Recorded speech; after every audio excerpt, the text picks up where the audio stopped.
आज के स्टोरी बहुत ही खास होने वाले हैं, तो इस स्टोरी को ध्यानपूर्वक ज़रूर सुने। तो चलो स्टार्ट करते हैं।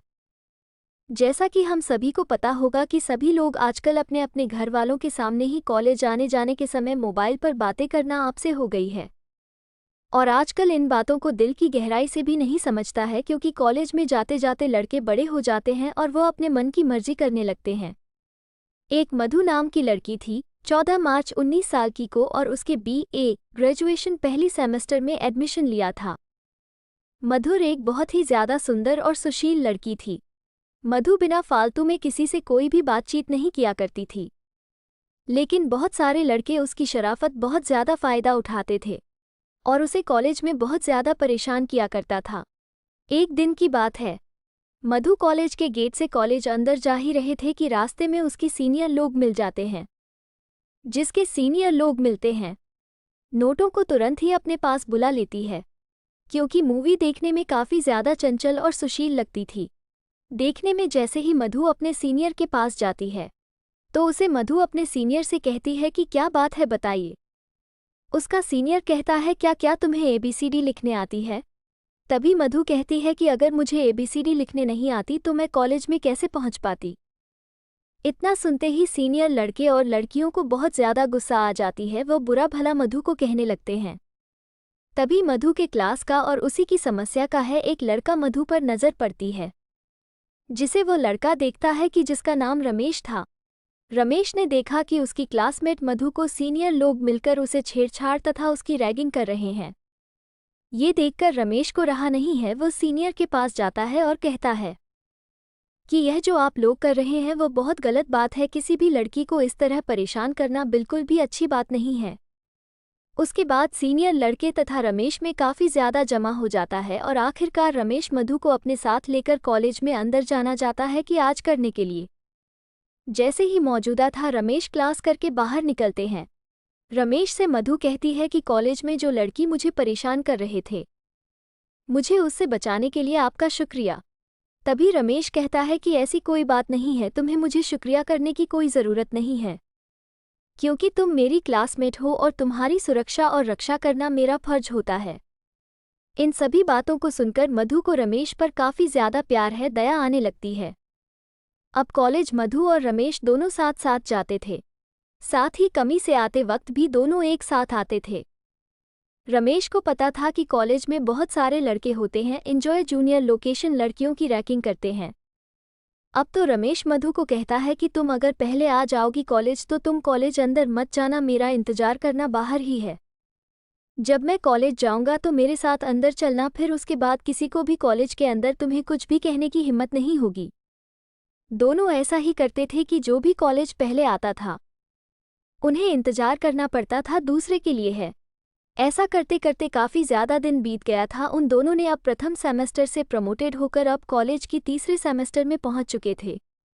दोनों के एक दूसरे से मिलते मिलते 1 साल से ज़्यादा हो चुके थे और दोनों आप तो अपने अपने घर में भी मोबाइल से बात किया करती थी।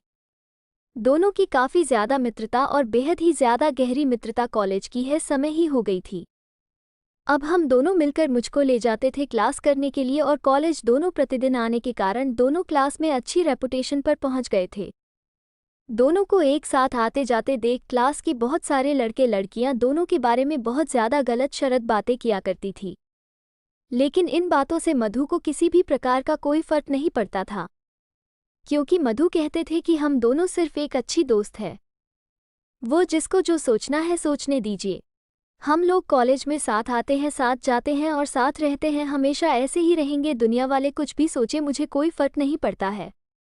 ऐसे में कॉलेज खत्म होने के बाद आप दोनों को एक दूसरे से मिलने की तरह ने आने जाने का ख्वाब तो टूट ही गया था। इस बात की चिंता से दोनों बहुत ज़्यादा परेशान थे। वो सोच रहे थे कि हमें किस प्रकार से एक दूसरे के साथ फिर रहने और घूमने के लिए आएंगे। लिखित परीक्षा अंतिम चल रहे थे, परीक्षा देते देते शाम हो चुके थे। मधु और राकेश में शाम के समय जाते वक्त कोई ज़्यादा खास बातचीत नहीं हो पाई थी, क्योंकि मधु कॉलेज लेने के लिए उसके पापा आ गए हुए थे और जैसे ही वो गोरे से पैसा लेकर निकले, अपने पापा के साथ मोटरसाइकिल पर बैठकर अपना घर चले गए थे। घर जाते ही मधु को काफ़ी ज़्यादा अफसोस आया कि वो अपने पुराने सबसे अच्छे मित्र से कुछ बात भी नहीं कर पाई है।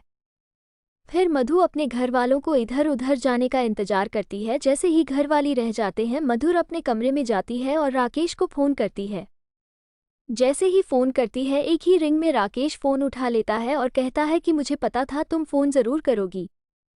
उसके बाद मैं तो कहती है कि मुझे माफ़ कर दीजिए, मैं कॉलेज में आपसे ज़्यादा बात नहीं कर पाई थी क्योंकि मेरे पापा आ गए थे मुझे लेने के लिए और बोल रहे थे जल्दी घर चलो, मुझे बहुत सारा काम है।